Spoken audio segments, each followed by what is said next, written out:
Muy buenos días, tengan todos ustedes. Nuevamente estamos un día más con temas del curso virtual para enfermería, entrenamiento básico en pacientes críticos con énfasis en manejo COVID-19. Bueno, es un día más de actividades como parte de este curso y iniciamos con la presentación del día de hoy. Y para comenzar tenemos un invitado muy especial el día de hoy.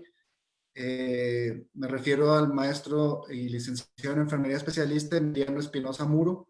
Él es licenciado en enfermería con especialidad en cuidados intensivos. Además está adscrito al Hospital General del IMSS, zona número 1, y es docente investigador de la Universidad Autónoma de Zacatecas en la Unidad Académica de Enfermería. Y bueno, el día de hoy nos va a compartir un tema muy importante y muy pedido por todos, como es las técnicas de programación como tratamiento en el paciente COVID-19. Y bueno, esperamos que sea de su agrado y tenemos aquí al maestro. Les doy la palabra, maestro, bienvenido. ¿Qué tal? Muy buen día, maestro Jesús Salazar. Muchas gracias por la invitación. Precisamente, sí, vamos a hablar el día de hoy de lo que es la técnica de pronación en paciente con COVID-19. No sé si estemos listos para iniciar, maestro. Adelante, maestro, estamos listos. Muy bien, voy a proyectar mi pantalla.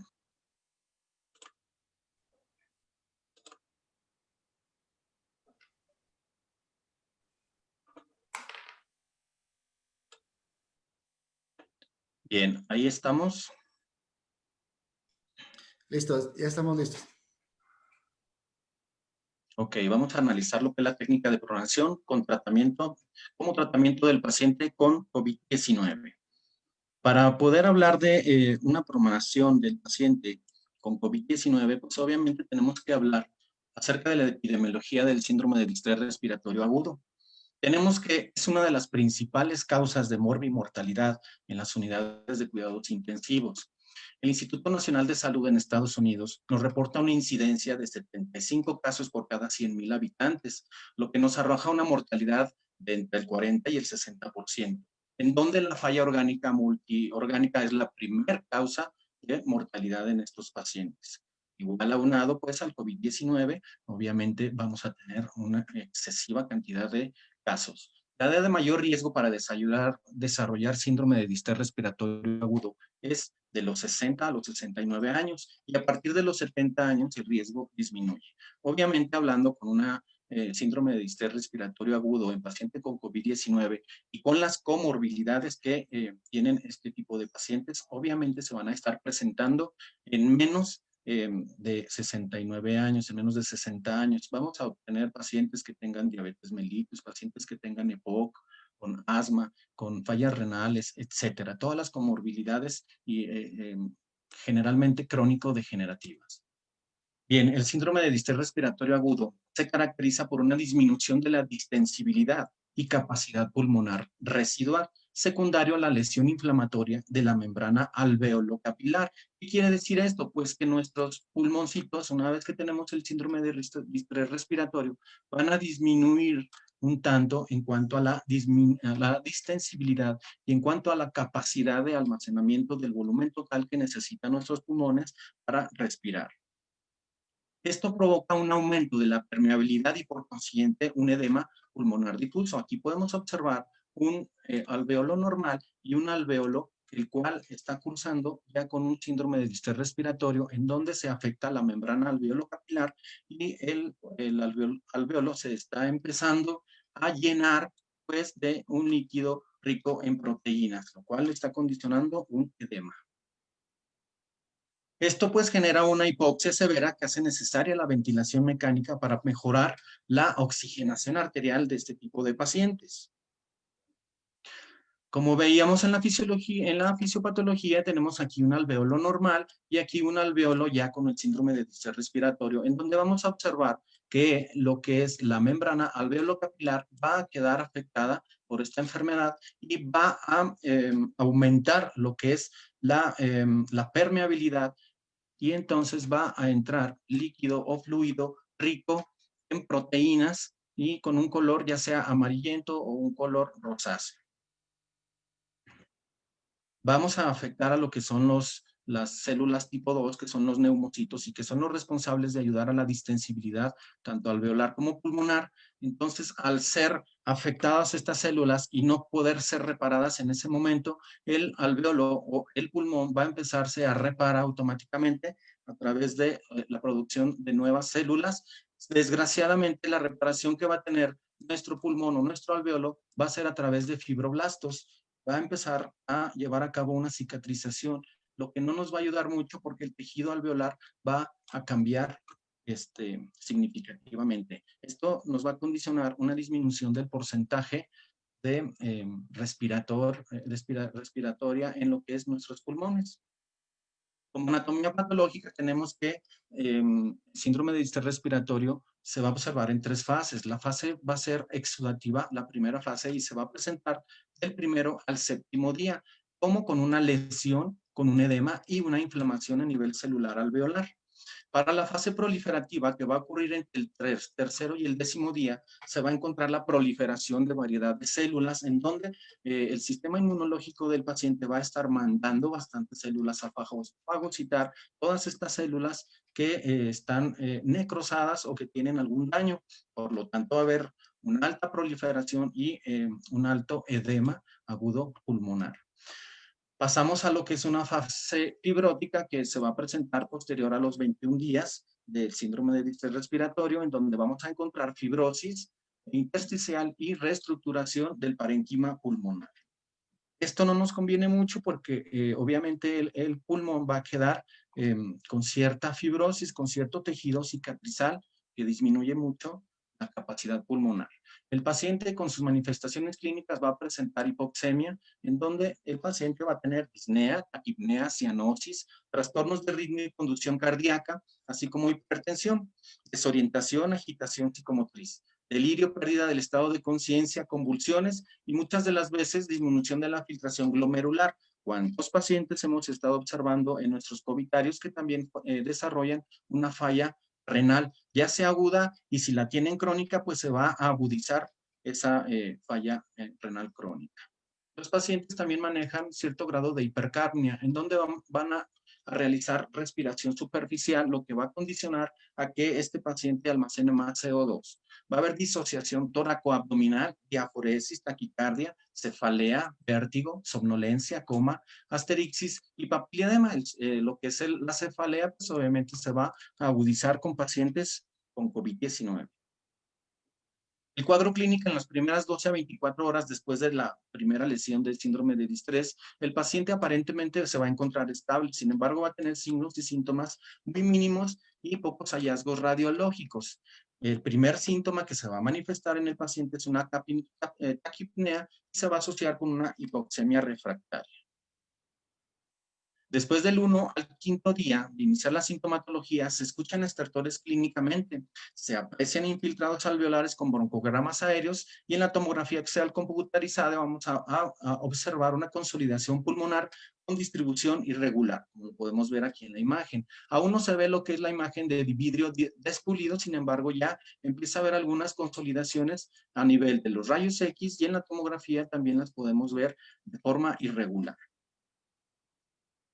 Para los 3º y 7º día, la consolidación radiológica se observa menos confluente y se observa imagen en vidrio despulido, que es lo que ya comentábamos. Hay infiltrados a medida que el pulmón se transforma de un pulmón edematoso a un pulmón fibroso. Aquí podemos observar ya las imágenes que son muy familiarizadas ya con pacientes con síndrome de distrés respiratorio y con pacientes que ya cursan con la enfermedad COVID-19. Para el diagnóstico, obviamente, el diagnóstico va a ser clínico en los triajes respiratorios, puede ser también radiológico y tomográfico. El lavado broncoalveolar pues, se ha estado difiriendo precisamente por el riesgo tan alto que tenemos de una infección. Obviamente se le van a hacer a los pacientes gases sanguíneos, en donde vamos a ver las presiones de los gases que tiene este paciente y ahí determinar la necesidad que tiene ese paciente.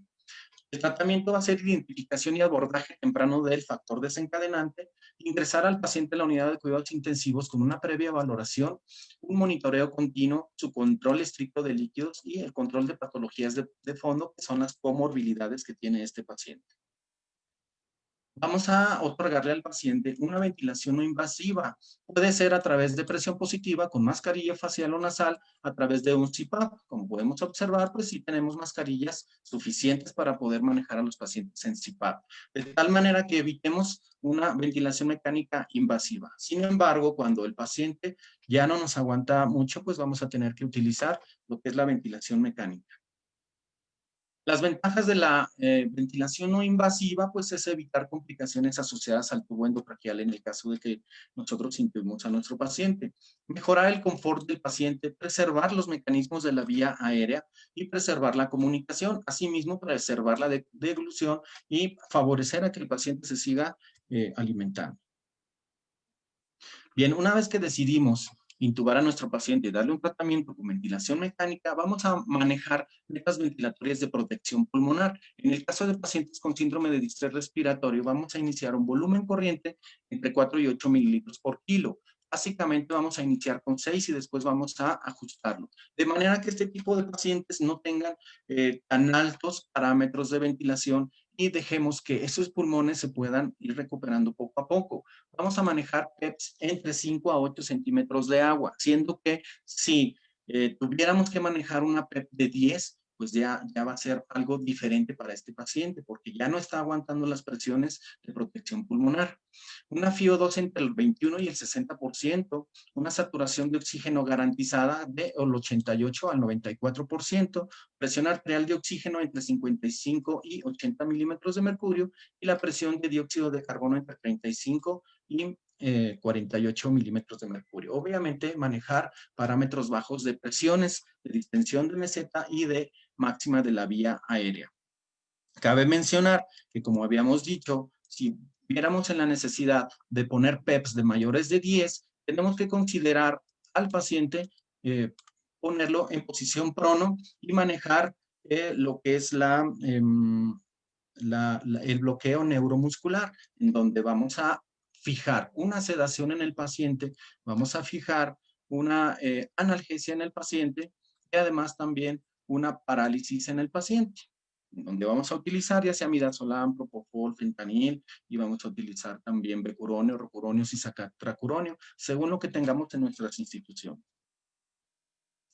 Tenemos un algoritmo en donde nos están manejando el índice o el coeficiente de presión arterial de oxígeno sobre la fracción inspirada de oxígeno, en donde nos comentan que si el paciente maneja entre 150 y 200 milímetros de mercurio, vamos a poderlo tratar con ventilación mecánica en posición supina. Pero si el paciente va a manejar menor de 150 milímetros de mercurio, vamos a tener que pronarlo por 24 horas.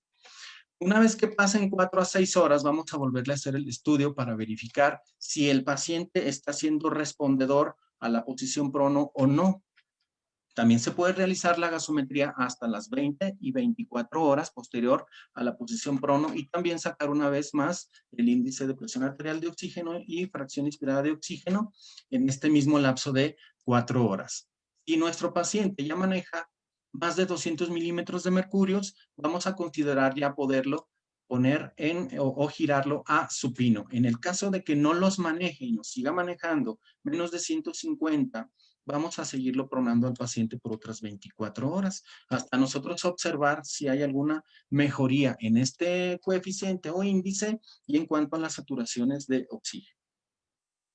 En posición prono, ¿por qué? Pues porque después de las primeras 12 horas de ventilación y antes de las 48 horas en pacientes con síndrome de distrés respiratorio grave, manejando un índice o coeficiente de presión arterial de oxígeno sobre la presión inspirada de oxígeno menor a 150 milímetros de mercurio, siempre y cuando manejemos una PEP mayor a 5 y menor de 10 y un volumen total entre 6 y 8 mililitros por kilo de peso ideal y además una fracción inspirada de al menos al 60%, esto va a asociarse a que mejore y disminuya mucho la mortalidad en este tipo de pacientes. ¿Qué quiere decir? Que el paciente sí va a reaccionar adecuadamente a nuestra posición prono de una forma temprana.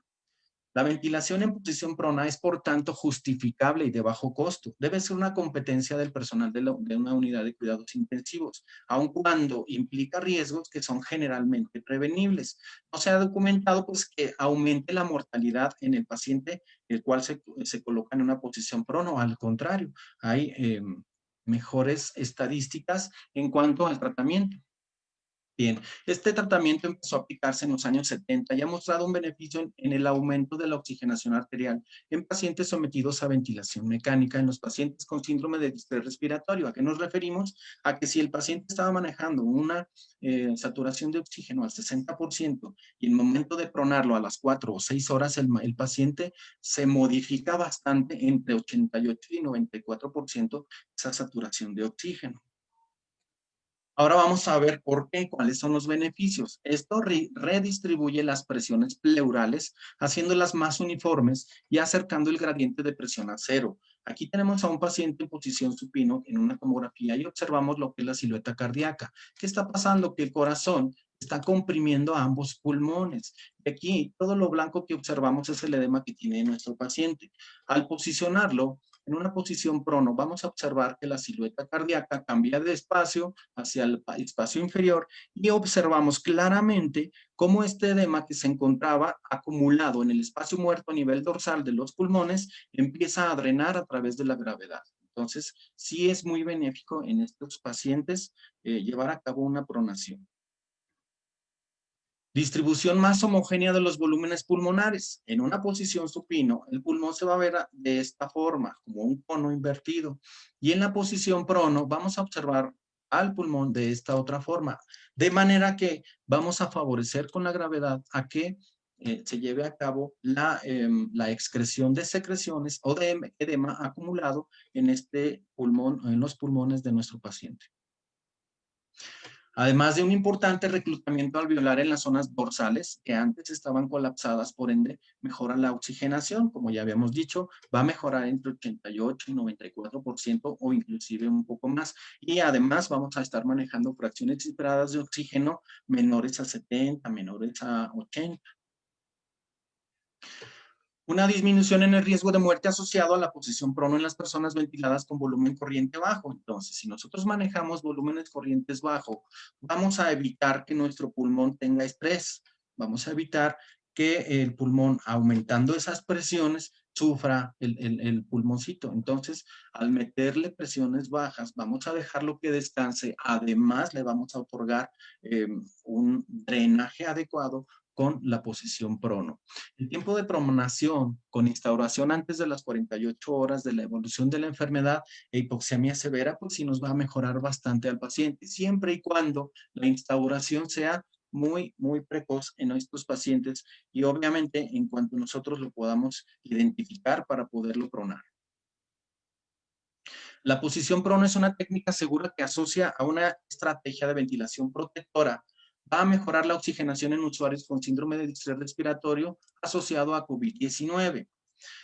Tenemos en cuenta pues que el COVID-19, aparte de contribuir a que el paciente presente un síndrome de distrés respiratorio, desgraciadamente también el mismo virus va a estar contribuyendo a que el paciente curse con una tromboembolia pulmonar, debido a que también hay trastornos a nivel microangiopático de tipo de coagulación. Es una medida protectora previo a otras terapias como la oxigenación con membrana extracorpórea. Obviamente, la oxigenación extracorpórea la vamos a observar en pacientes que estén tratados en hospitales de tercer nivel. Aquí en Zacatecas son muy pocos los lugares que pudieran manejar lo que es la oxigenación con membrana extracorpórea. Es algo muy similar a la hemodiálisis, sin embargo, ahí lo que se oxigena es la sangre a nivel exterior y posteriormente se regresa al paciente para ser oxigenado todo el sistema. Las contraindicaciones para la posición prono es pacientes que cursen con hipertensión intracraneal no controlada, sin monitoreo y tengan la columna cervical inestable. Obviamente, pues esto en pacientes que tengan algún problema de un traumatismo craneoencefálico o de una craneotomía.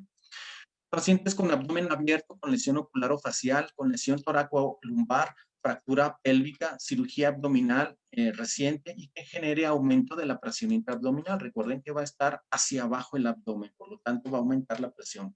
Pacientes con embarazo en el segundo o tercer trimestre, pacientes con balón de contrapulsación intraórtico y el no contar con personal capacitado para realizar la maniobra de pronación. Indicaciones, bueno, pues en pacientes con injuria pulmonar aguda, en pacientes con síndrome de distrés respiratorio agudo, en insuficiencia cardíaca congestiva y para favorecer el drenaje de secreciones de regiones dorsales. Las acciones de enfermería previo al giro en decúbito prono, vamos a explicar al usuario, si está consciente o al familiar, los objetivos de la aplicación del tratamiento, informar al personal sobre el procedimiento a realizar al usuario. Se recomienda al menos 6 personas, 4 de enfermería, un terapista de inhaloterapia y un médico asistente o el médico encargado de cuidados intensivos. Asimismo, vamos a distribuir las actividades para cada persona.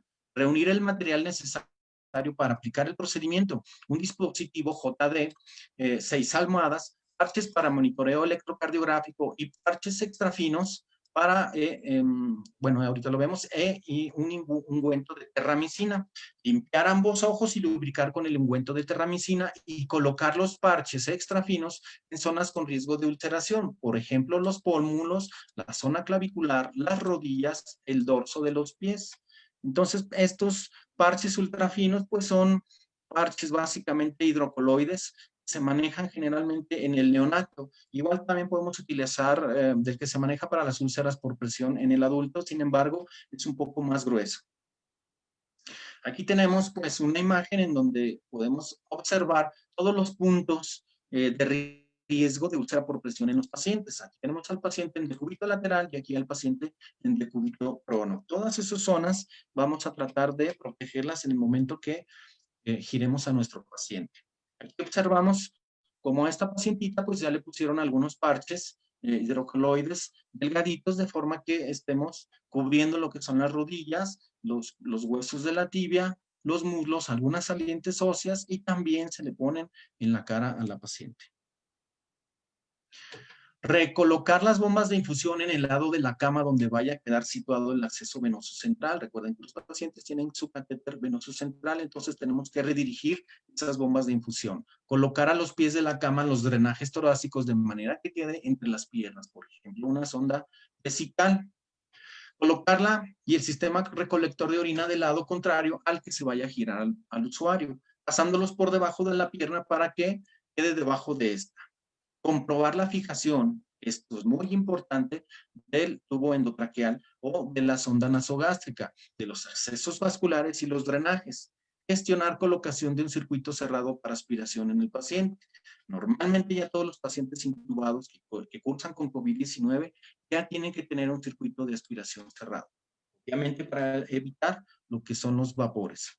Vigilar que las tubuladuras del ventilador y los equipos de las líneas venosas y arteriales tengan margen suficiente para proceder al giro. Lo mismo se hace con los drenajes. En caso de existir drenajes abdominales, se vacían y se colocan bolsas colectoras. Ahí sí va a ser un poco más difícil porque recuerden que los pacientes a nivel del abdomen, pues muchas de las veces lo tienen por enfrente del abdomen, parte anterior. Entonces, va a ser un poquito más difícil poder pronar a esos pacientes. Aquí, bueno, esta imagen parece ser que es para la preparación del paciente, aunque se vea que estamos haciendo una endoscopía. Bien, optimizar en el usuario el estado de la pseudoanalgesia y relajación, lo que ya comentábamos. Siempre, antes de girarlo, hay que pasarle una pequeña dosis de sedación, hay que pasar una dosis de analgesia para que el paciente no sienta dolor y aparte para que esté relajado y no tenga ninguna respiración espontánea voluntaria. Detener la nutrición enteral, si esta ha sido colocada, comprobar la permeabilidad, confirmar que no hay contenido en el estómago y conectar la sonda nasogástrica u orogástrica a bolsa para forzar el vaciamiento gástrico y evitar el reflujo. De preferencia, estos pacientes se pueden dejar en ayuno en el momento que nosotros estamos planeando lo que es nuestra movilización a decúbito prono. Aspirar secreciones bronquiales y la cavidad bucal 15 minutos antes de realizar el giro. Aumentar la concentración inspirada de oxígeno al 100% por un espacio de 15 minutos o hasta que la saturación sea al menos del 95%. Hay veces que con pacientes con síndrome de distrés respiratorio va a ser difícil mantener una saturación buena o significativa para poderlo pronar. Sin embargo, hay veces que una vez pronado el paciente va a mejorar bastante la saturación. ir en coordinación con el médico tratante hacia qué lado se girará al usuario. Se recomienda que el giro se realice hacia el lado en el que existan menos accesos vasculares. Entonces, lo podemos girar al lado contrario en el cual encontramos lo que es el catéter venoso central o la canalización de venas periféricas.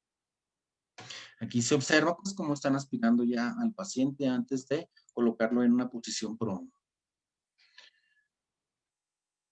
Retirar los electrodos del monitor y desconectar todos los cables de medición que no sean imprescindibles. Puede ser suficiente mantener una pulsioximetría. Si el giro se va a realizar al lado izquierdo, se colocará el oxímetro en la mano derecha. Entonces, podemos retirar todos los electrodos y podemos dejar nada más lo que es el oxímetro. Verificar que todo el equipo humano esté ubicado en su puesto y dar la indicación de colocar la cama en posición horizontal para proceder al giro. En este caso, pues sí vamos a poner la cama en posición horizontal. Las actividades durante la ejecución del giro en decúbito prono. El enfermero encargado de dirigir la maniobra se sitúa al lado derecho de la persona. Este es el responsable de la cabeza y colabora en el giro sujetando la zona occipital y el hemicuerpo superior del usuario, mientras que el terapista respiratorio se encarga del tubo endotraqueal o la traqueostomía. Se encarga de que no se suelte la fijación y que no se nos salga este tubo. Recuerden que también hay que mantener el neumotaponamiento adecuadamente, entre 20 y 30 centímetros de agua. El enfermero situado en el lado izquierdo sujeta y controla los accesos vasculares. En este caso sería el catéter venoso central o la mano que tiene el catéter venoso periférico. El tercer enfermero se sitúa en el lado derecho del usuario para colaborar en el desplazamiento de los miembros inferiores. El cuarto enfermero se coloca al lado inferior izquierdo a la altura dorso-lumbar del usuario, desplazándolo hacia el lado derecho. El miembro superior izquierdo del usuario se coloca paralelo al cuerpo, con la palma de la mano extendida hacia arriba y debajo del glúteo, lo que evita la posible luxación del hombro. Entonces, no vamos a manejar los brazos hacia arriba, vamos a manejarlos hacia abajo y con la palma hacia arriba y por debajo del glúteo. Una vez en esta posición, se gira el usuario hasta dejarlo en decúbito lateral izquierdo y vamos a colocar el sensor de oximetría en la mano derecha y se cambia la monitorización electrocardiográfica hacia lo que es la espalda del usuario, respetando siempre el lugar en el que va cada electrodo. Mantener el miembro inferior izquierdo extendido, el miembro inferior derecho flexionado, una vez que ya tenemos a nuestro paciente en decúbito prono. En este momento, el profesional de enfermería situado en el lado izquierdo pasa a sujetar la cabeza de la persona. El profesional de enfermería situado a la derecha pasa a vigilar los accesos vasculares. Se invierten entonces lo que son las actividades. Se colocan dos almohadas gruesas, una a nivel del pecho del paciente y otra a nivel de la pelvis. Se giran al usuario sobre las almohadas y mediante estas se centra el paciente en la cama. Una vez el usuario esté centrado en la cama, se le acomoda a la cabeza en posición lateral sobre el sistema de apoyo JD como este. Proceder a recalibrar los sistemas de presiones invasivas. Es volver a monitorizar a nuestro paciente. Colocar dos almohadas finas horizontalmente a la altura de las tibias, de forma que las piernas queden ligeramente flexionadas y se valora la colocación de almohadas a nivel de miembros superiores, procurando que las extremidades queden de la forma más anatómica posible.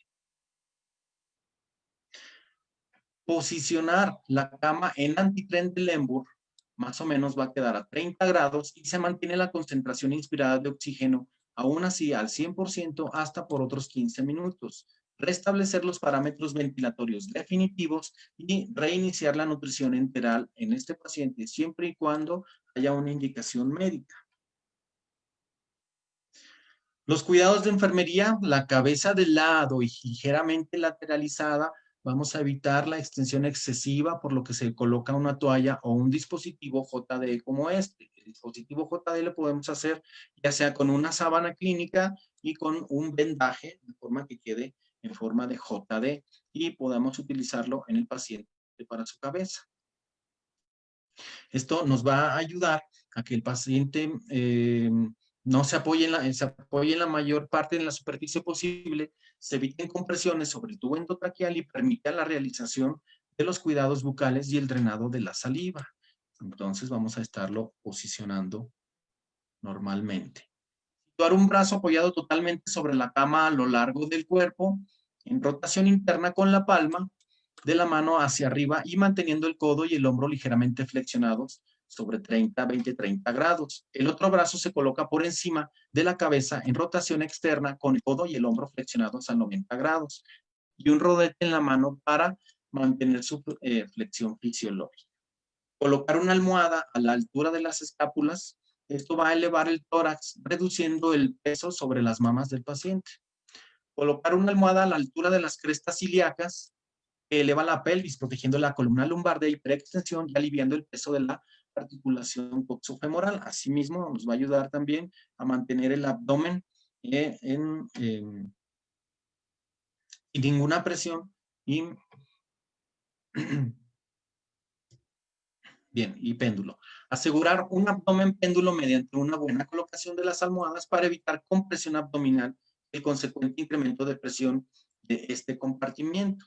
Esto favorece un mejor movimiento diafragmático y disminuye la presión transpulmonar. Aquí podemos observar cómo nuestro abdomen queda péndulo. Colocar una almohada sobre la zona pretibial bajo los tobillos y revisar periódicamente la correcta alineación corporal del paciente, que nos quede derechito. Aplicar cambios de posición cada 2 horas. Puede ser al lado derecho o al lado izquierdo. Vamos a invertir los miembros. El miembro superior derecho hacia arriba y el miembro inferior izquierdo hacia abajo y la cabeza girada hacia el lado izquierdo. Cuando es al lado izquierdo va a ser todo lo contrario. Los brazos también pueden mantenerse flexionados. Los brazos pueden ser hacia arriba con la cabeza girada indistintamente. O también los brazos pueden estar hacia abajo, extendidos a lo largo del cuerpo y la cabeza girada indistintamente. La higiene del paciente la vamos a realizar colocando ambos brazos con la palma hacia arriba a lo largo del cuerpo. Realizar un aspirado e higiene de la cavidad bucal y valorar si requiere aspiración de secreciones bronquiales.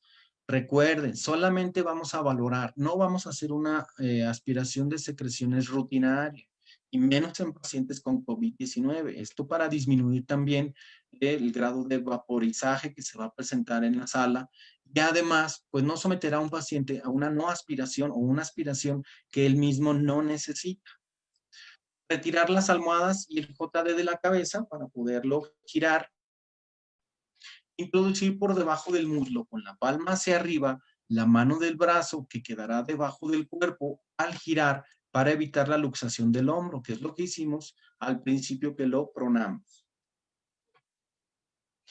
Una vez que colocamos al usuario en decúbito lateral, mientras la enfermera sujeta desde la cabecera el tubo endotraqueal y la sonda nasogástrica.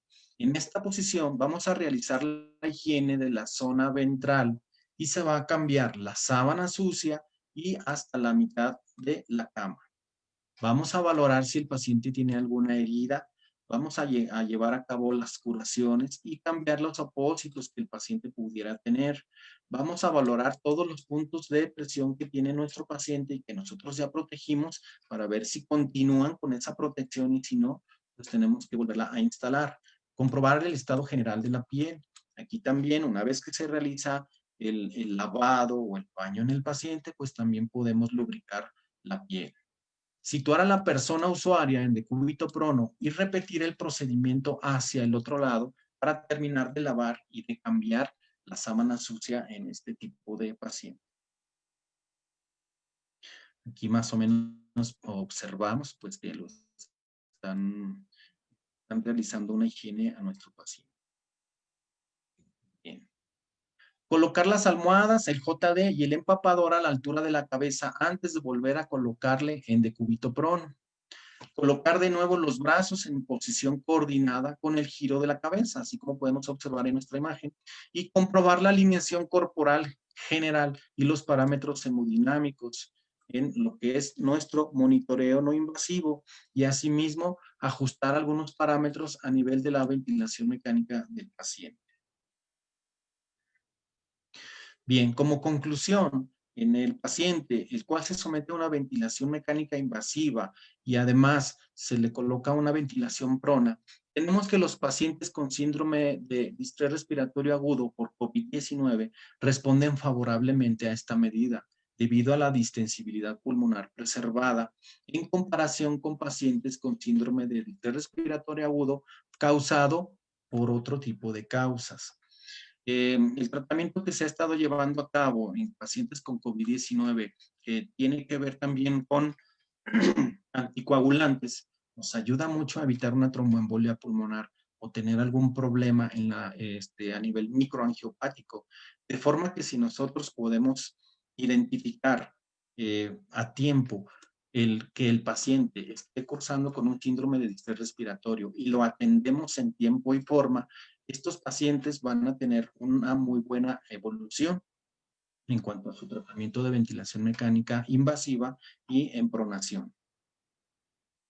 Como conclusión, tenemos la maniobra de pronación, muestra ser una alternativa eficiente en el tratamiento de personas con síndrome de distrés respiratorio agudo relacionado con COVID-19. Por lo tanto, es fundamental la gestión del profesional de enfermería para el cuidado óptimo, disminuir complicaciones y eventos adversos. Afortunadamente, enfermería pues siempre estaba a la vanguardia de realizar todo este tipo de actividades. ¿Qué queremos decir con esto? Que nosotros como enfermeros estamos disponibles, dispuestos y tenemos la iniciativa de aprender a cómo realizar todo este tipo de procedimientos. Sin embargo, hay veces que no contamos con ciertos compañeros, ¿verdad? Hablando, por ejemplo, del personal médico o del personal de camillería, teniendo que hacer todos estos procedimientos exclusivamente por enfermería. De tal manera que, bueno, pues como enfermeros vamos a seguirnos preparando, vamos a seguir investigando para ver cuál es lo último en el manejo de este tipo de pacientes y poderlo llevar a cabo a la práctica. Bien, esta es la bibliografía consultada y les agradezco mucho que hayan puesto atención a su servidor. Pasamos con el maestro Jesús Salazar.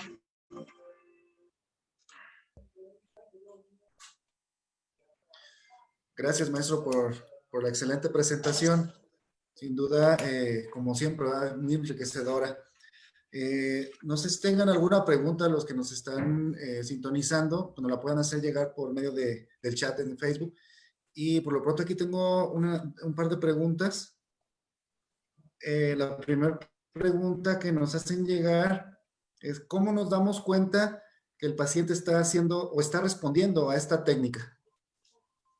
Así, en las primeras 4 a 6 horas de nosotros pronar a nuestros pacientes, vamos a volver a sacar el índice de Kirby, que viene siendo el coeficiente de presión arterial de oxígeno sobre la fracción inspirada de oxígeno que se le está otorgando al paciente.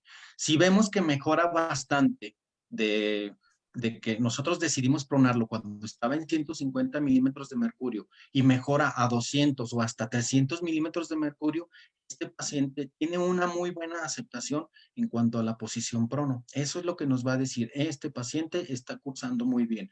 Además de todo, si observamos nuestro monitoreo, el paciente tiene una muy buena saturación de oxígeno, obviamente vamos a ver que hay un buen resultado. Además, estos pacientes, una vez pronados, van a manejar mucho mejor las secreciones. Recuerden que al pronarlo, estamos favoreciendo el drenaje alveolar en el paciente y por lo tanto va a tener bastantes secreciones.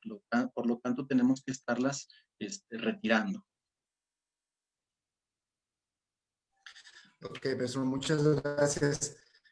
Otra pregunta que nos hacen llegar es ¿cuánto tiempo lo podemos dejar en esta posición? En la literatura nos indica que después de las primeras 12 horas, los pacientes tienen muy buena evolución. Sin embargo, se ha manejado que se pueden dejar hasta 16 horas pronados los pacientes. El algoritmo que revisamos también nos comenta que lo debemos dejar entre 20 y 24 horas. Entonces, lo ideal para un paciente en posición de cúbito prono va a ser por 24 horas, siempre y cuando estemos nosotros analizando sus gases arteriales y además su ventilación y su buena saturación de oxígeno. Ok, muchas gracias, maestro. Y tenemos una última pregunta aquí. que nos dice, ¿cómo alimentamos a un paciente en esta posición? Generalmente los pacientes que están en decúbito prono se dejan en ayuno. Se les puede intervenir con una nutrición parenteral, pero en lo que están los preparados y si el paciente ya tenía una nutrición enteral para evitar que este paciente pierda la motilidad ciliar a nivel gastroenteral, pues sí lo podemos seguir alimentando posterior a media hora de haberlo puesto en la posición en decúbito prono. Igual, se pueden mantener o manejar estudios radiológicos portátiles para verificar que la sonda nasogástrica u orogástrica se encuentra en el lugar para poder continuar con una alimentación enteral. Normalmente los dejan en ayuno siempre y cuando haya una preparación de nutrición parenteral. Muchas gracias, maestro. Por aquí no sé si llegará otra pregunta, don Daniel Fuentes López, que nos dice que qué bibliografía recomienda respecto a este tema. Híjole, ahorita con el COVID-19 hay bastantes artículos. Yo recomiendo entrar a Google Académico porque constantemente hay publicaciones. Cuando estuve haciendo esta presentación encontré bastantes artículos de China, de Estados Unidos, de Reino Unido, etcétera, etcétera. En estos momentos hay bastante información y obviamente asociado a la enfermedad COVID-19 están haciendo todavía más estudios. Entonces, no creo que batallemos ahorita por bibliografía. Con solo entrar a Google Académico y buscar artículos relacionados a lo que estamos buscando, vamos a encontrar bastante información. Okay, Bueno, hay un gracias. libro igual, el San Marino, de la última edición, nos está manejando también el síndrome de distrés respiratorio, además de que nos maneja muchos parámetros de ventilación mecánica, asimismo de parámetros hemodinámicos. El San Marino en su última edición. Gracias. Igual también la bibliografía que nos ha compartido en la presentación, se las voy a agregar en la plataforma para que la puedan investigar. Y bueno, ya nada más, lo demás son felicitaciones, muchas felicidades, maestro Emiliano, excelente tema, saludos, muy buen tema, y doy por ahí unas felicitaciones. Pues maestro Emiliano, un excelente tema, sin duda, como siempre, muy enriquecedor, y pues muchas gracias por compartirnos esta experiencia, su amplio conocimiento en estos temas. Ya sabemos que también ha estado al frente de estos pacientes. Pues muchas gracias nuevamente y esperemos verlo aquí en próximos eventos. Muchas gracias, maestro. Claro, maestro, muchas gracias a usted, muchas gracias a nuestros compañeros que están escuchándonos y viéndonos. Efectivamente, sí, los invito a que sigan investigando, a que sigan empapándose de información, porque afortunadamente hay bastante información en estos momentos sobre el COVID-19. Hay que cuidarnos, desgraciadamente nos va a llegar la enfermedad por algún lado, pero pues no lo vamos a poder evitar, pero tenemos que seguir en la batalla como personal de enfermería que somos. ¿Sí? Y pues adelante, gracias por la invitación, maestro, estamos a la orden y estamos para lo que se ofrezca.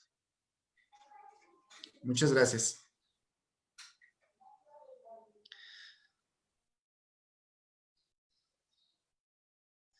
Ok, bueno, vamos a esperar un momento en lo que se conecta nuestro siguiente ponente. Ya no tardas, por ahí nos acaba de mandar un mensaje que tuvo algunas dificultades para la conexión y esperamos unos minutos en lo que se conecta.